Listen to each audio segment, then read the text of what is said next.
क्या आपकी देश विदेश घूमने की इच्छा सिर्फ इसीलिए अधूरी रह जाती है क्योंकि वहाँ शुद्ध जैन भोजन नहीं मिलता? लेकिन अब चिंता की कोई बात नहीं। NFTT वर्ल्ड लेकर आया है आपके लिए ऐसे टूर पैकेज जहां मिलेगा हर जगह शुद्ध जैन भोजन की सुविधा, वो भी संपूर्ण आरामदायक यात्रा के साथ। भारत में केरल, नॉर्थ ईस्ट, शिखर जी, तीर्थंकर कल्याणक यात्रा, हिमाचल, उत्तराखंड। विदेशों में Europe, Dubai, Vietnam, Singapore, Australia और अन्य खूबसूरत गंतव्य। आज कहते हैं तो वो तो विद्याओं से भी ऊपर उठे इस कलिकाल के सर्वज्ञ जैसे माने जाते थे। हमारे आचार्य श्री का योगदान क्या नहीं दिया? आचार्य श्री ने इस दुनिया को क्या नहीं दिया? हजारों हजारों साल, मैं तो कहता हूं कि 2000 साल नहीं करूंगा, मैं तो ऋषभदेव से लेकर के आज तक में ऐसा कोई संघ नहीं हुआ जिस संघ में संपूर्ण बाल ब्रह्मचारी लोग रहे हों। कब से कह रहा हूं, ऋषभदेव से लेकर इतिहास नहीं मिला कि ऋषभदेव के समूषण में सब, ऐसा उल्लेख नहीं।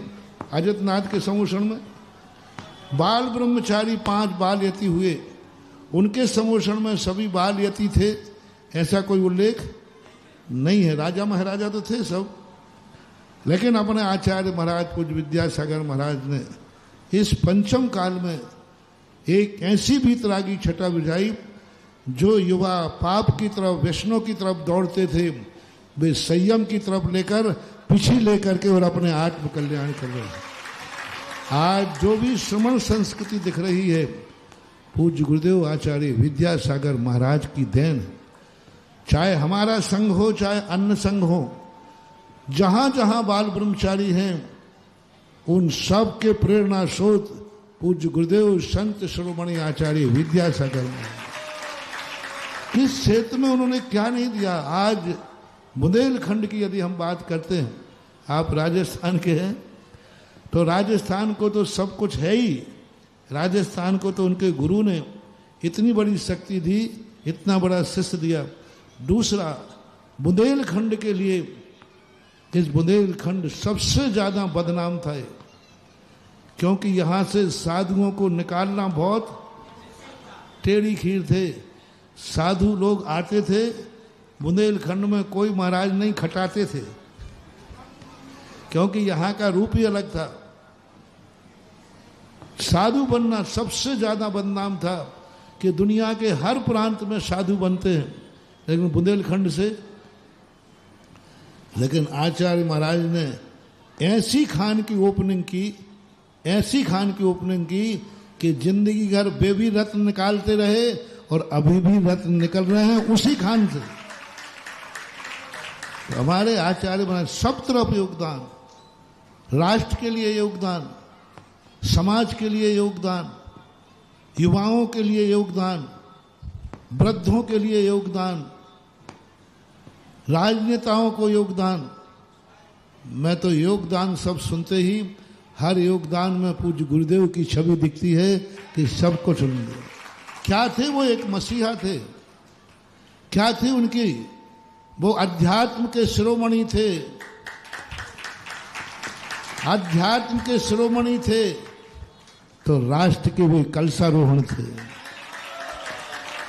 वे राष्ट्र के कलशारोहण थे, तो हमारी समाज के हृदय के भगवान थे। वो हृदय के भगवान थे, तो प्राणी मात्र की करुणा से उनका सागर लहराता था।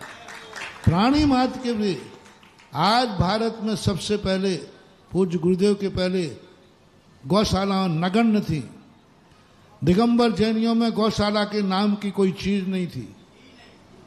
आचार्य महाराज के पहले, आप लोग शेयर कर सकते हैं क्योंकि मुझे भूल रहा हूं, तो आचार्य महाराज के पहले दिगंबर जैनियों में कौन सी गौशाला थी?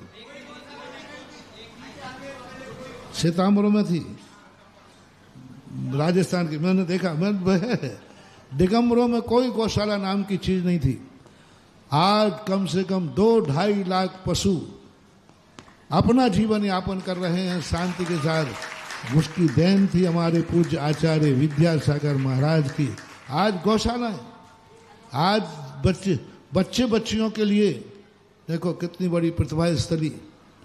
आज बेरोजगारों की चिंता महाराज को, देश की चिंता महाराज को, देश के लिए, स्वदेशी के लिए हथकरघा की बात कर दी कि हम देश के लिए कुछ तो करें। हम विदेशियों की संस्कृति में आकर कहीं देश की संस्कृति, देश की कला ना मिट जाए, वो चिंता उनको, वो चिंतन, चिंता तो कहूँगा ही नहीं। मेरे आचार्य महाराज कभी चिंतित नहीं देखे। हमारे आचार्य महाराज एक संत ऐसा था जो कभी चिंतित नहीं हुए। उनका हमेशा चिंतन ही चलता था, चिंता तो उनके जीवन में कभी आई नहीं। चिंता और संक्लेश हमारे गुरु के पास कभी मैंने जिंदगी में देखा नहीं। सदा चिंतन में डूबे रहते थे, चिंता उनको कभी नहीं छू पाई। और आचार्य श्री का जो विद्यासागर नाम रखा, नाम तो देखो गुरु रखते हैं, स्वयं ने तो नाम रखा नहीं, गुरु ने नाम रखा। लेकिन सच्चे गुरु की पहचान होती है, वो जो नाम रख देते हैं शिष्य उनका वैसा ही बन जाता है।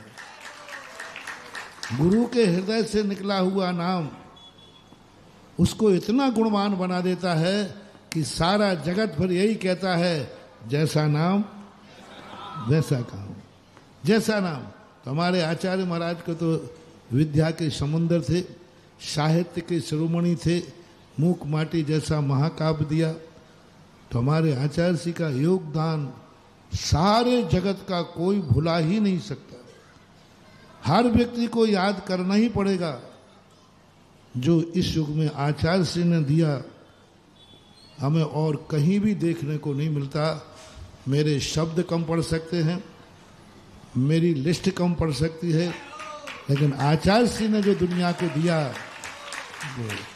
अब कोई कहे कि आचार्य ने क्या दिया, तो तुम्हारी झोली फटी है तो वो क्या करे। अब जिसकी झोली फटी हो तो उनने दिया और वो नीचे से निकल जाए तो अब वो क्या करे।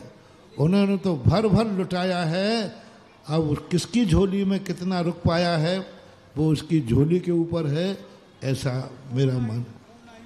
पूर्ण आयु, देखो आचार्य जी कहते कोई अकाल में नहीं मरे, अकाल में किसी का मरण नहीं हो। नाम देखो क्या सोचा, पूर्ण आयु। भावना क्या थी, हर व्यक्ति जन्म ले तो अपनी पूरी आयु जिंदा रहे, इसलिए नाम दिया पूर्ण। आरोग्य नाम नहीं दिया, कुछ नाम नहीं दिया, नाम क्या दिया, पूर्ण आयु। कि पूर्ण आयु जिए, कभी कोई अकाल में न मरे। ऐसे हमारे पवित्र विचार, पवित्र योगदान आचार्य महाराज का था। श्वेतांबर समाज भी आचार्य जी को, मेरा चतुर्मास तो हुआ वो आपने देखा, आपके पापा ने शायद मेरे आचार्य जी का पहला चतुर्मास देखा होगा, पिताजी वगैरह रहे होंगे। और उस समय आचार्य जी का चमत्कार था। ब्यावर के अंदर दिगंबर श्वेतांबर दोनों वृद्ध लोग आज भी आचार्य जी के लिए स्मरण करते। जब हम गए थे तब उन लोग संस्मरण सुनाते थे कि हम लोग किस ढंग से यहाँ चर्चा करते थे। बहुत अच्छा।